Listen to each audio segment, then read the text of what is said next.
Hello aspirants, we are back with our fifth video.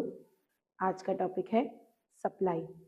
Again अब अपन cost and production supply ये वाले unit पे आ चुके हैं. मार्किंग स्कीम की बात करूं तो लगभग 10 मार्क्स की वेटेज रखता है. तो आज लगभग आधी से पौन घंटे का ये वीडियो रहने वाला है जिसमें अपन सप्लाई क्या होती है, factors affecting supply, law of supply, why the supply curve is downward sloping, then assumptions of supply, exceptions of supply, elasticity of supply और उसके एक दो न्यूमेरिकल.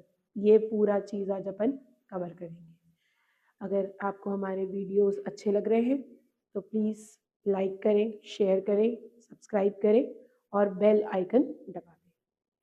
दिसंबर महीने में पहुंच चुके हैं बेटा और इकोनॉमिक्स का 3-4 चैप्टर ऑलरेडी कवर कर चुके हैं. तो मैं यही बोलूँगी कि साथ में बने रहो तो आपका कोर्स होते जाएगा. चलिए स्टार्ट करते हैं. Supply. Now what is supply? Supply stock का वो पार्ट है जिसको कोई एक सेलर बेचने को रेडी है एट एन एग्जिस्टिंग प्राइस. एक छोटे से एग्जाम्पल से समझाती हूँ. सपोज अगर मैं एक आलू बेचने वाली ट्रेडर हूँ, I am a trader of potato. अब मेरे पास सपोज 100 kg ऑफ स्टॉक पड़ा हुआ है या आलू पड़ा हुआ है, बट अभी मार्केट में मुझे लग रहा है कि तेजी आने वाली है तो मैं पूरा का पूरा 100 kg बेचने के लिए रेडी नहीं हूँ. मैं सिर्फ अभी 10-20 किलो बेचने को रेडी हूँ. तो वो पार्ट जो मैं बेचने को रेडी हूँ उसको सप्लाई बोलते हैं और जो पार्ट मेरे पास पड़ा हुआ है उसको स्टॉक बोलते हैं. डेफिनेशन पे चलते हैं. Supply. Supply is that part of stock. Stock का एक हिस्सा है of the commodity which is offered for sale. आलू वो जो मैं बेचने को रेडी हूं उसको क्या बोलेंगे बेटा? Supply. At given price at a given time. Stock refers to the quantity of commodity that is available. तो वो जो 100 किलो आलू मेरे पास है उसको मैं क्या बोलूंगी बेटा? स्टॉक. और जो मैं 10 kg बेचने के लिए रेडी हूं उसको क्या बोलेंगी? Supply. Again supply is that part of stock which a producer or seller is ready to sell at a given price at a given time. Factors affecting supply. अब सप्लाई को कौन कौन से फैक्टर्स इफेक्ट करते हैं? पहला है price, दूसरा है price of factors of production, price of other goods, goals of firm, expected change in price. अब ये क्या क्या है इसको समझते हैं अपन. पहला है प्राइस. प्राइस और सप्लाई का डायरेक्ट रिलेशन होता है. अगर मैं अपने ही एग्जांपल को कंटिन्यू करूं तो अगर आलू का रेट सपोज मार्केट में 20 रुपए था, अब अचानक से बढ़ के 50 रुपए हो गया, 60 रुपए हो गया, तो अगर प्राइस बढ़ रहा है तो मेरी सप्लाई भी बढ़ेगी. तो प्राइस और सप्लाई का डायरेक्ट रिलेशन होता है. प्राइस बढ़ता है सप्लाई भी बढ़ती है, प्राइस कम होता है सप्लाई भी कम हो जाएगी. Price of factors of production. अपन जब से 11 से पढ़ना चालू किए अपने को पता है कि 4 फैक्टर्स ऑफ प्रोडक्शन होते हैं: लैंड, लेबर, कैपिटल और इंटरप्रीनियर. लैंड, लेबर, कैपिटल और इंटरप्रीनियर.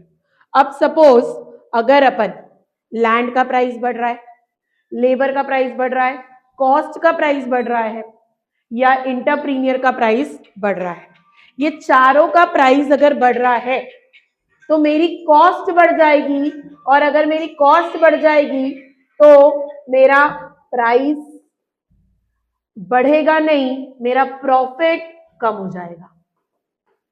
एक बार फिर से देखते हैं. Price of factors of production. कोई भी चीज को बनाने के लिए 4 चीजें लगती है. पहली लैंड, लेबर, कैपिटल और इंटरप्रीनियर. अब अगर इन सब के भाव बढ़ रहे हैं तो मेरी टोटल कॉस्ट बढ़ जाएगी. अब अगर मेरी टोटल कॉस्ट बढ़ेगी तो मेरा मुनाफा क्या हो जाएगा? कम. तो अगर price of factors of production बढ़ रहा है तो मेरी सप्लाई गिर जाएगी. Price of factors of production बढ़ रहा है तो मेरी सप्लाई कम हो जाएगी। नेक्स्ट पे चलते हैं, प्राइस ऑफ अदर गुड्स। दो तरीके के गुड्स होते हैं। सपोज अगर मैं आज एक ट्रेडर हूं या मैं एक मैन्युफैक्चरर हूं, मैं एक लकड़ी की चेयर बना रही हूं और एक लकड़ी का दरवाजा बना रही हूं। अब मेरे पास लकड़ी लिमिटेड है या लेबर लिमिटेड है, तो मैं दोनों में से जिसमें मुझे प्रॉफिट ज्यादा हो रहा है वही बनाऊंगी। If the firm produces more than one goods, यहाँ पे एक्स मतलब चेयर ले लो, वाई मतलब दरवाजा ले लो। वाई का प्राइस बढ़ रहा है तो मैं वाई ज्यादा बनाऊंगी क्योंकि मेरे को वहां प्रॉफिट बढ़ के मिल रहा है। अगर x का प्राइस बढ़ रहा है तो मैं x बनाऊंगी, y को कम कर दूंगी क्योंकि मुझे x में ज्यादा फायदा हो रहा है। गोल्स ऑफ फर्म, इसको अपन एक इंटरेस्टिंग उससे समझते हैं। देखो बेटा, मैं बिजनेस मॉडल की बात करूं तो दो टाइप के बिजनेस मॉडल होते हैं। एक होता है मारवाड़ी, जो बनिया लोग होते हैं उनका बिजनेस मॉडल, और एक होता है सिंधी लोगों का बिजनेस मॉडल। आप देखोगे एक मारवाड़ी कभी भी बिजनेस में हाथ तब तक नहीं डालेगा जब तक उसको एक मोटी कमाई या 10%, 20%, 25% का मुनाफा नहीं दिख रहा है। जब तक एक मोटी कमाई नहीं दिख रही है तब तक वो इस बिजनेस में हाथ नहीं डालेगा। उसको बोलते हैं मैक्सिमम प्रॉफिट। अगर मैं अपनी भाषा में बोलूं तो ये मारवाड़ी स्टाइल ऑफ बिजनेस है। देन मैक्सिमम सेल, वही अगर सिंधी की भाषा में बात करें अपन, तो एक सिंधी रोलिंग से पैसा कमाना चाहता है। वो सोचता है अगर 1 पैसा भी बच रहा है, 10 पैसा भी बच रहा है, 1 रुपए भी बच रहा है तो मैं व्यापार करूंगा, मैं अपना रोलिंग बढ़ा दूंगा और उससे मेरा मुनाफा बढ़ेगा। तो ये दो तरीके के, अगर मैं मैक्सिमम प्रॉफिट पे हूं तो मैं तभी बिजनेस करूंगी जब मेरे को ज्यादा प्रॉफिट मिल रहा है। अगर मैं इसमें हूं तो मेरी सप्लाई बढ़ती जाएगी, क्योंकि अगर थोड़ा भी बच रहा है तो मैं वहां व्यापार करूंगी। टैक्सेशन पॉलिसी, अगर गवर्नमेंट टैक्स बढ़ा रहा है तो मेरा कॉस्ट बढ़ रहा है, कॉस्ट बढ़ रहा है तो मेरा मुनाफा कम हो रहा है। अब अगर मुनाफा कम हो रहा है तो ऑटोमेटिकली मेरी सप्लाई भी कम हो जाएगी। एक्सपेक्टेड चेंज इन प्राइस, अपन ने स्टार्टिंग से आलू का एग्जांपल लेके चले।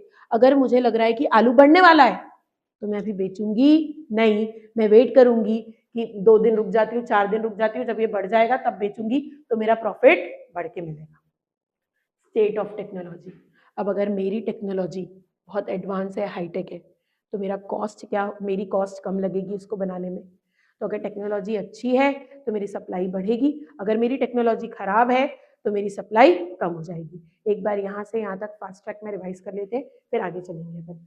सबसे पहले अपन बात कर रहे हैं सप्लाई की। अब सप्लाई की डेफिनेशन होती है बेटा, supply is that part of the stock which a producer is ready to sell at a given price at a given time. Then अब अगर मैं फैक्टर्स इफेक्टिंग सप्लाई की बात करूं तो पहला है प्राइस। प्राइस और सप्लाई का कैसा रिलेशन होता है? Direct relation. प्राइस बढ़ रहा है, सप्लाई भी बढ़ रही है, प्राइस कम हो रहा है, सप्लाई भी कम हो रही है। देन सेकेंड है सेकेंड है price of factors of production. Factors of production होता है लैंड, लेबर, कैपिटल और एंटरप्रेन्योर। अब अगर कोई प्रोडक्ट को बनाने का कॉस्ट बढ़ रहा है मतलब उसका प्रॉफिट कम हो रहा है, प्रॉफिट कम हो रहा है तो सप्लाई भी कम हो जाएगी। प्राइस ऑफ अदर गुड्स, अगर मैं दो टाइप के गुड्स बना रही हूँ, अभी एग्जांपल में बताई मैंने चेयर, और क्या बना रही हूं मैं? दरवाजा। तो अगर मेरे को चेयर में ज्यादा मुनाफा हो रहा है तो मैं सारे रिसोर्सेज कहां शिफ्ट कर दूंगी? चेयर में। अगर मेरे को डोर में ज्यादा मुनाफा हो रहा है तो मैं सारे रिसोर्सेज कहां शिफ्ट कर दूंगी? डोर में। देन इसके बाद अपन ने पढ़ा गोल्स ऑफ द फर्म। दो टाइप के गोल होते हैं, एक सिंधी एक मारवाड़ी। मेरे स्टाइल में बोलूं मैं तो एक मैक्सिमम प्रॉफिट और एक maximum turnover, maximum sales. Tax, tax बढ़ रहा है सप्लाई कम हो जाएगी, टैक्स कम हो रहा है सप्लाई बढ़ जाएगी। Expected change in price, future में अगर मेरा प्रोडक्ट की प्राइस बढ़ने वाली है तो आज मैं सप्लाई कम कर दूंगी। लास्ट में आता है टेक्नोलॉजी। टेक्नोलॉजी अच्छी है तो मेरी सप्लाई बढ़ जाएगी, टेक्नोलॉजी आउटडेटेड है तो मेरी सप्लाई कम हो जाएगी। Law of supply. Other factors, अभी अपन ने देखा बेटा price, price of related goods, price of factors of production, then अपन ने गोल्स ऑफ फर्म देखा, टैक्सेशन देखा, टेक्नोलॉजी देखा और एक्सपेक्टेड चेंज देखा। तो अगर मैं पहले वाले को छोड़ के बाकी सब में कोई चेंज नहीं है तो प्राइस और सप्लाई का डायरेक्ट रिलेशन होता है, भाव बढ़ रहा है सप्लाई भी बढ़ेगी, भाव कम हो रहा है सप्लाई भी कम हो जाएगी। Other factors remaining constant, price and supply are positively related, which means price बढ़ रहा है तो सप्लाई भी बढ़ेगी, प्राइस कम हो रहा है सप्लाई भी कम हो जाएगी। Assuming other factors remain constant, यही चीज लिखी ऊपर, price of factors of production, price of other goods, goals of firm, taxation, expected change और टेक्नोलॉजी, इन सारों में कोई चेंज नहीं होना चाहिए।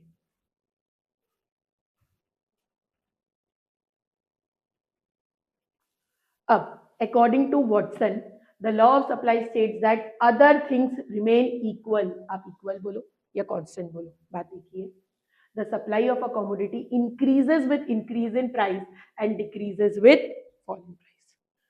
बहुत सारे महापुरुषों ने अलग अलग डेफिनेशन दी है, सब एक ही चीज बोल रहे हैं, प्राइस और सप्लाई का सीधा रिलेशन है बेटा, दोनों ऊपर जाएगा एक साथ और दोनों एक साथ नीचे, जिएंगे भी एक साथ मरेंगे भी एक साथ, कोई एक ऊपर और कोई एक नीचे नहीं हो सकता।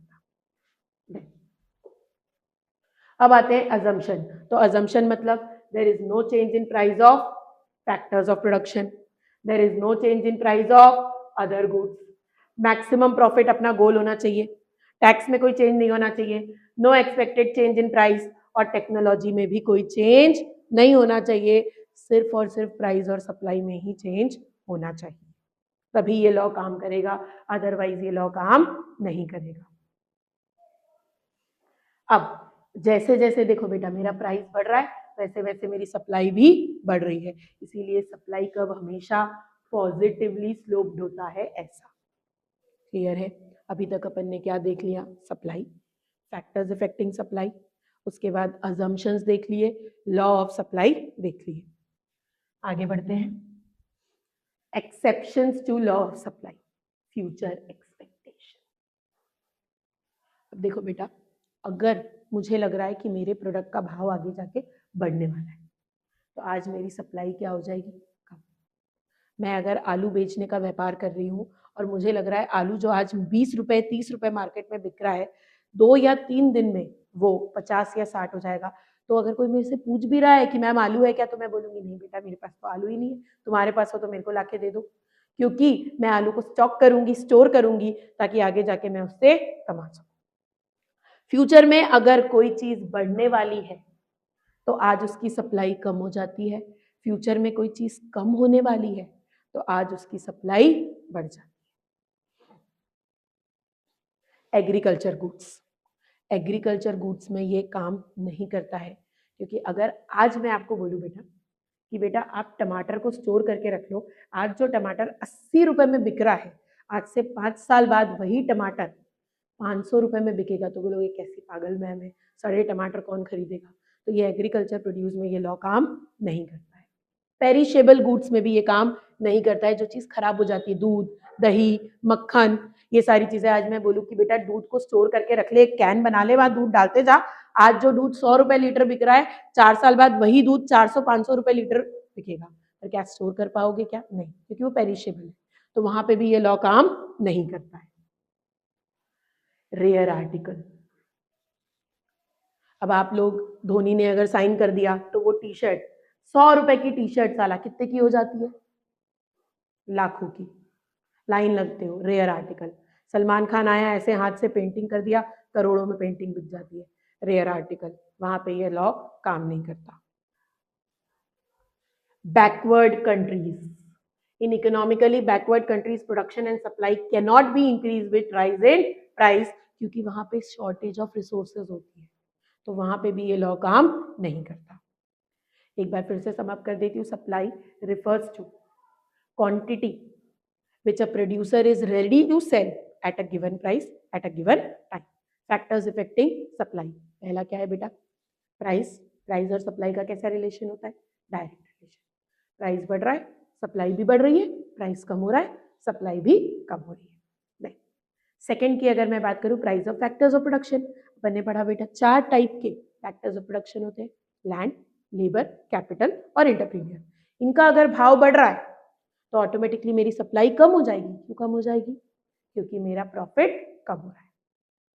Then price of other goods, दो चीजें बना रही हूँ एक्स और वाई, दरवाजा और खिड़की, तो एक का भाव बढ़ रहा है तो मैं ऑटोमेटिकली किस में शिफ्ट हो जाऊंगी, जिसका भाव बढ़ रहा है, क्योंकि उसका भाव बढ़ रहा है मतलब ऑटोमेटिकली मेरा मुनाफा बढ़ रहा है। कॉस्ट नहीं बढ़ रहा है बेटा, प्राइस बढ़ रहा है, सेलिंग प्राइस।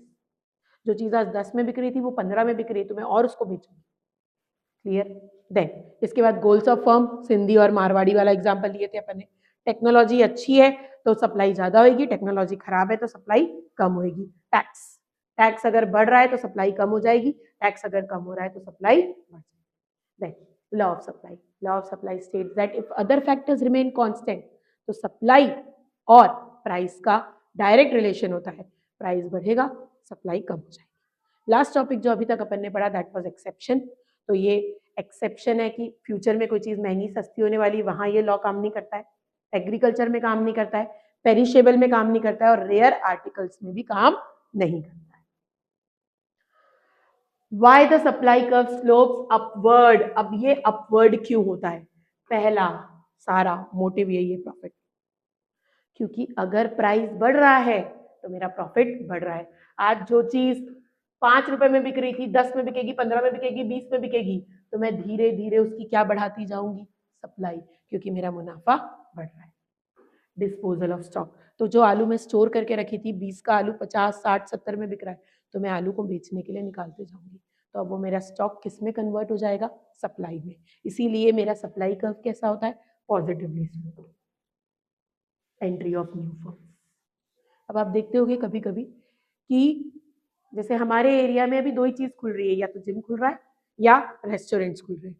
तो एक रेस्टोरेंट वाला अगर खोल रहा है, उसके यहाँ बहुत ज्यादा लाइन हो रही है, तो जरूर 3-4 महीने में बाजू में भी एक और रेस्टोरेंट खुल जाएगा। तो सपोज कोई कमा रहा है तो आसपास के लोग देखते हैं कि क्या मजमा चल रहा है भाई, क्या छाप रहा है ये, क्या ऐसा क्या बेच रहा है, तो वो चीज कॉपी करके लोग एक और खोल देते हैं। तो जैसे ही वो एक और खुला, मार्केट में क्या बढ़ गई, सप्लाई। अब अगर मार्केट में सप्लाई बढ़ गई तो ऑटोमेटिकली क्या हो जाएगा, सप्लाई बढ़ी है मतलब जितना भी नया लोगों को नहीं मिल पा रहा था वो उनके पास ऑप्शंस बढ़ गए। कल तक एक ही बेचने वाला था, अब 3-4 और बेचने वाले। बहुत इंपॉर्टेंट टॉपिक है ये, चेंज इन सप्लाई। सबसे पहली चीज, सप्लाई दो चीजों के कारण चेंज होती है, पहला सिर्फ प्राइस और दूसरा अदर फैक्टर्स जो अपन ने पढ़ा अभी, price of factors of production, price of other goods, goals of firm, taxation, technology. यहाँ पे सिर्फ और सिर्फ परिवर्तन किस पे होता है, प्राइस पे अकेला।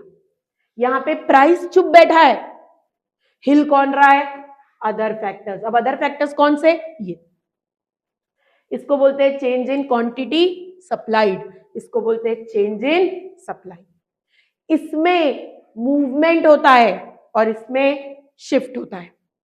अब एक्सपेंशन, भाव बढ़ेगा तो सप्लाई फैल जाएगी, भाव कम होएगा तो सप्लाई सिकुड़ जाएगी।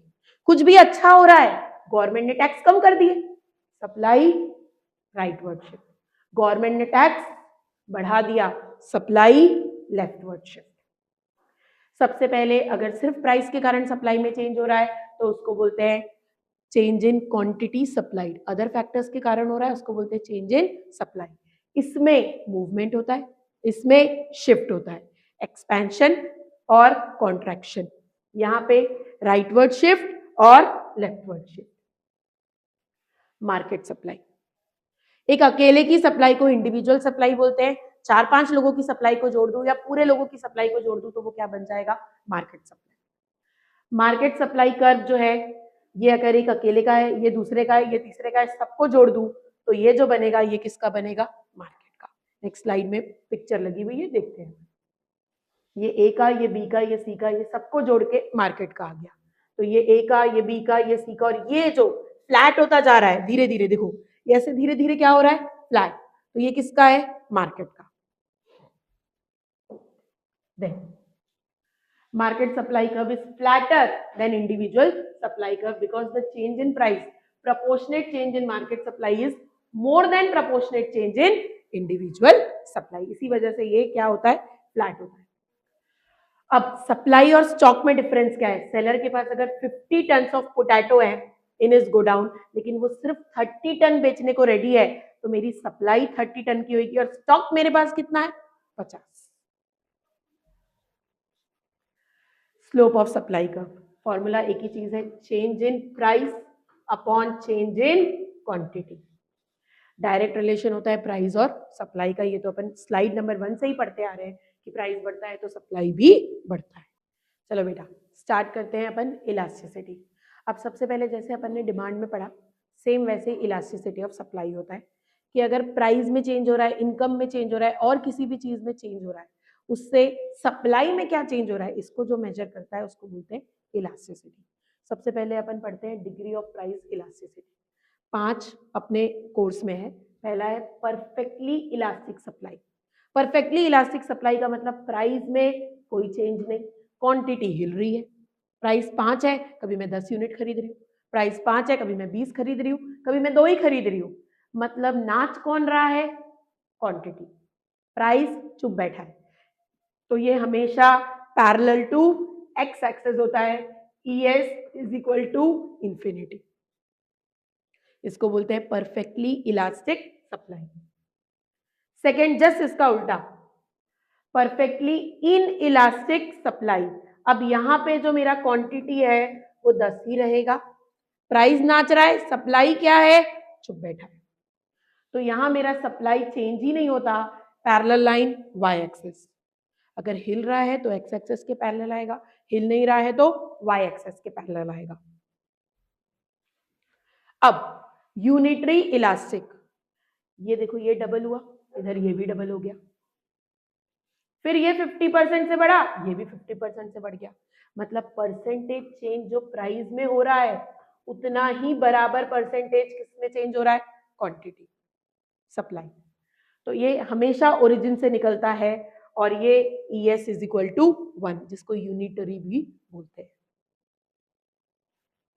अब बेटा देखो ये डबल हुआ, लेकिन ये तो डबल से भी कहीं ज्यादा हो गया। तो क्वांटिटी में सप्लाई में ज्यादा चेंज हो रहा है, प्राइस में कम चेंज हो रहा है, ये हमेशा वाई एक्सेस की तरफ चलेगा। तो यहां मेरा ES इज ग्रेटर देन 1, क्योंकि सप्लाई ज्यादा चेंज हो रही है, प्राइस कम चेंज हो रहा है। Than less than 1, price double हो रहा है, ये डबल नहीं हो रहा है, डबल से कम हो रहा है। अगर डबल होता तो ये क्या होता 20। तो यहाँ प्राइस ज्यादा चेंज हो रहा है, क्वांटिटी कम चेंज हो रही है, इसीलिए ये वाई एक्सेस की तरफ जाएगा। अब एक बार मैं आपको पांचों यहाँ पर ही डायग्राम बना के बता देती हूँ। ये अगर ऐसा है तो इंफिनिटी, यहाँ पे क्या चेंज होएगा, सिर्फ और सिर्फ क्वांटिटी।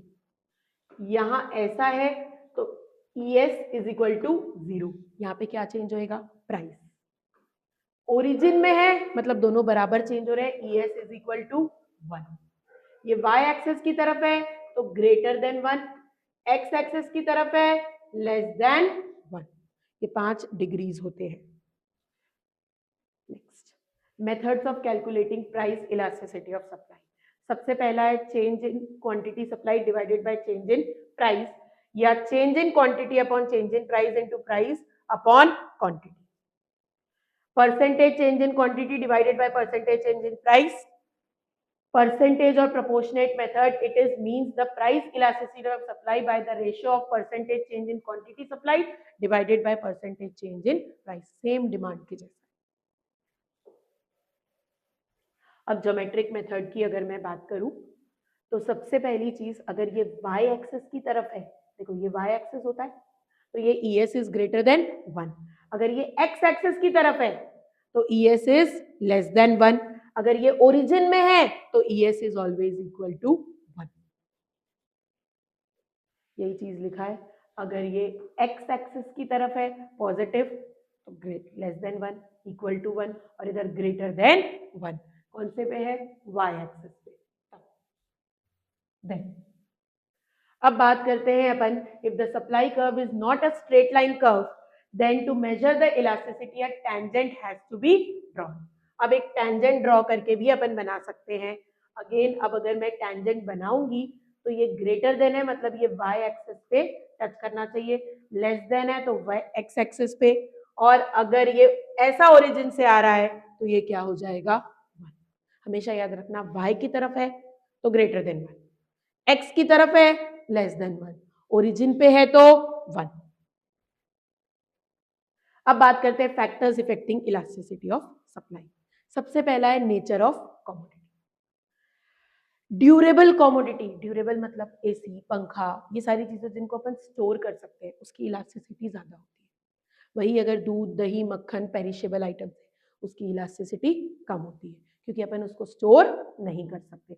आज अगर मैंने दूध का बहुत ज्यादा स्टॉक कर लिया और बिक नहीं रहा है तो मेरा लॉस निश्चित है। सेकेंड आइटम जो इलास्टिसिटी पे आएगा that is cost of production.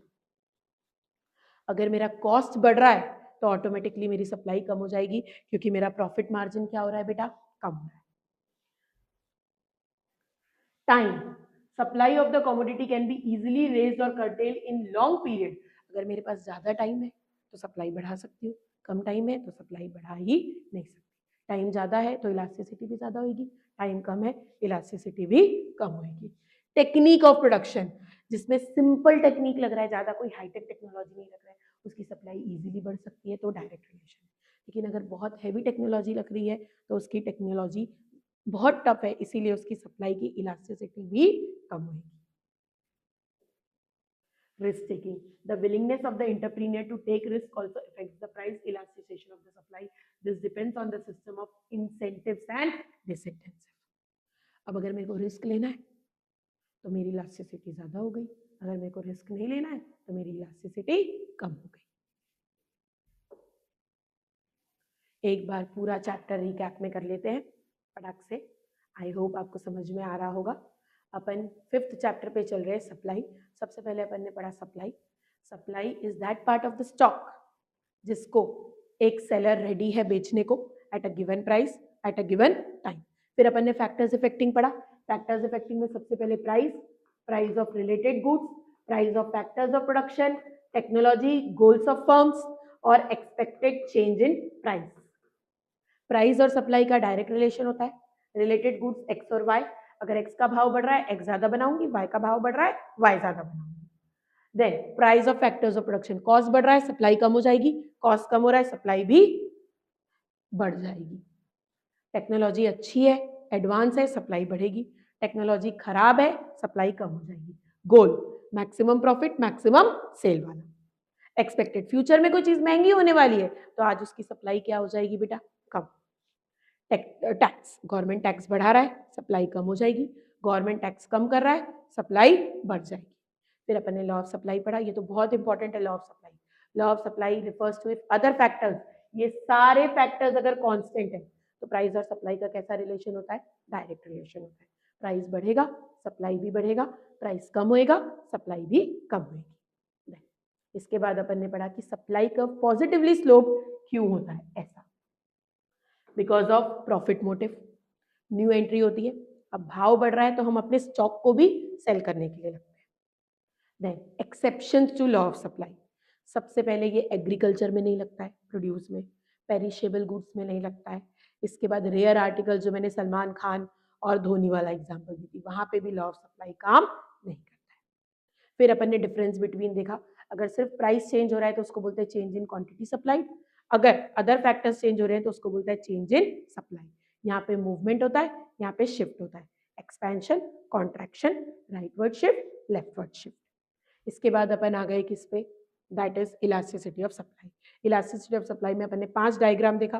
पहला, जब straight line parallel to X axis है तो इंफिनिटी, वाई एक्सेस है तो 0, ओरिजिन से जा रहा है तो 1, वाई एक्सेस की तरफ जा रहा है तो ग्रेटर देन 1, एक्स एक्सेस की तरफ जा रहा है तो लेस देन।